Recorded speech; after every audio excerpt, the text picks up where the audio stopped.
Cutting holes in foam has never been easier with the foam hole cutters. Use this tool to cut precise, perfectly sized holes in your polyurethane polyester foam for button tufting.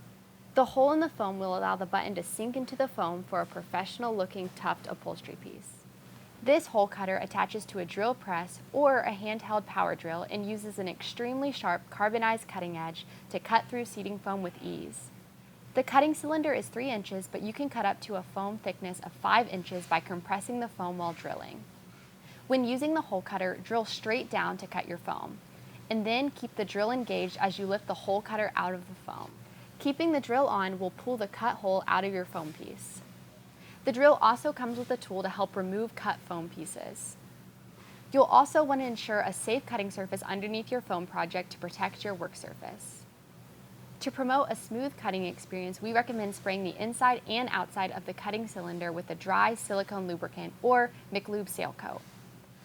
We offer 3 sizes of foam hole cutters: 1 inch, 1 1/4 inch, and 1 1/2 inch. So no matter your project preference, we have a hole cutter for you. If you're interested in these foam hole cutters, we've linked them down in the description below, so make sure to check that out. And if you want to see more of our Sailrite products in action, make sure to like this video and subscribe to our channel so that you'll never miss one of our videos.